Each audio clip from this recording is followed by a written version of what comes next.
Selamat berjumpa para siswi. Kita bertemu lagi pada pembelajaran Bahasa Indonesia. Kali ini kita akan belajar mengenai struktur teks editorial. Kemarin kalian sudah mempelajari apa itu teks editorial. Kalau Ibu boleh mengulang sedikit, kemarin kita belajar bahwa teks editorial itu ditulis oleh redaktur sebuah media massa atau koran. Dan dasar dari penulisan teks editorial ini yaitu sebuah fakta atau kejadian yang sedang marak atau sedang booming atau merupakan kontroversial. Nah, kali ini kita akan belajar bahwa teks editorial ini disusun dari beberapa kerangka. Inilah yang dinamakan struktur teks editorial. Baik, kita mulai saja ya, belajar mengenai struktur teks editorial ini.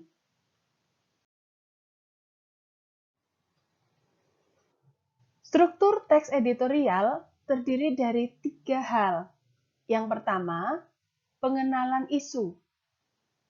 Kedua, penyampaian pendapat atau argumen.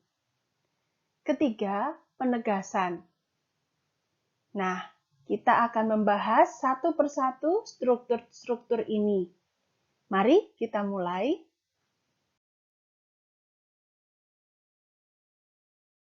Kita akan mendasarkan pembelajaran struktur teks editorial berdasarkan sumber dari buku paket halaman 87.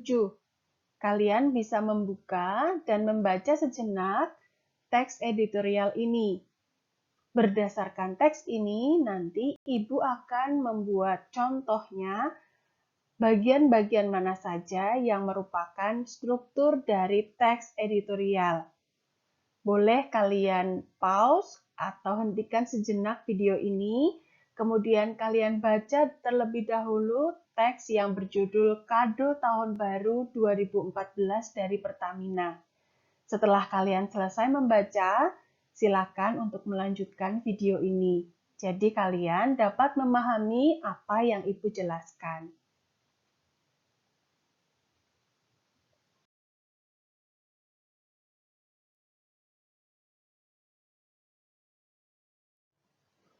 Struktur yang pertama adalah pengenalan isu. Pengenalan isu merupakan bagian pendahuluan dari teks editorial. Fungsinya adalah mengenalkan isu atau permasalahan yang akan dibahas dalam bagian berikutnya. Pada bagian pengenalan isu, disajikan peristiwa persoalan aktual, fenomenal, dan kontroversial. Jadi, dari pengertian ini, kita bisa menggarisbawahi atau menarik kesimpulan bahwa pengenalan isu ini merupakan inti dari berita yang akan dibahas. Kita kemarin sudah belajar bahwa teks editorial itu berdasarkan fakta yang sedang aktual atau fenomenal atau kontroversial. Nah, ketika editor menulis teks editorial, maka bagian berita itu disarikan atau disimpulkan atau dicari intinya, kemudian diletakkan pada paragraf 1 ini. Nah, mari kita melihat contoh pada teks Kado Tahun Baru 2014 dari Pertamina. Pada paragraf 1 ini merupakan pengenalan isu karena inti dari berita bahwa Pertamina itu menaikkan harga LPG itu disajikan pada paragraf ini. Maka pada paragraf 1 ini merupakan struktur pengenalan isu. Sampai di sini bisa dimengerti ya? Jadi Ibu ulangi bahwa inti dari pengenalan isu adalah menyarikan atau menyimpulkan berita yang akan diulas. Jadi paragraf 1 adalah inti atau kesimpulan atau bisa dikatakan rangkuman dari berita yang akan dibahas. Itu disajikan pada paragraf 1. Baik, kita lanjut ke struktur yang kedua.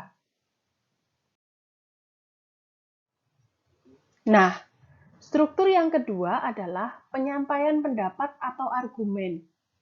Pada bagian ini merupakan bagian pembahasan yang berisi tanggapan redaksi terhadap isu yang sudah diperkenalkan sebelumnya. Jadi kalau pada paragraf 1 tadi adalah berita yang dirangkum, nah mulai di paragraf 2 ini kalian bisa melihat bahwa redaktur sudah menyampaikan pendapatnya ya mengenai berita tadi di paragraf 1 tadi. Di teks ini ada 5 paragraf yang merupakan struktur penyampaian pendapat atau argumen. Nah, bisa 5 paragraf itu merupakan 5 pendapat yang kemudian dipaparkan dalam bentuk 5 paragraf. Tetapi bisa juga tidak selalu 5 paragraf ini 5 pendapat. Mungkin hanya 3 atau hanya 2 yang dijelaskan dalam paragraf-paragraf.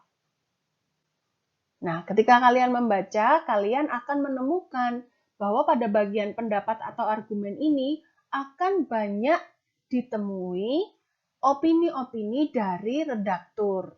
Itulah kenapa kemarin kalian belajar menganalisis atau mengidentifikasi mana kalimat-kalimat yang termasuk opini, mana kalimat-kalimat yang termasuk fakta. Nah, di sini akan ada opini dari redaksi. Bisa dimengerti ya sampai di sini? Baik, kita akan menuju ke struktur yang ketiga. Struktur yang ketiga adalah penegasan. Di dalam penegasan teks editorial ini merupakan simpulan, saran, atau rekomendasi. Di dalamnya juga terselip harapan redaksi kepada para pihak terkait dalam menghadapi atau mengatasi persoalan yang terjadi dalam isu tersebut. Nah, berdasarkan pengertian di atas, kita bisa melihat bahwa paragraf 7 ini merupakan penegasan. Mari kita lihat bersama. Keuntungan besar itulah yang seharusnya digunakan untuk sebesar-besar kemakmuran dan kesejahteraan rakyat. Nah, dari kalimat ini kita bisa mengerti bahwa kalimat ini adalah saran.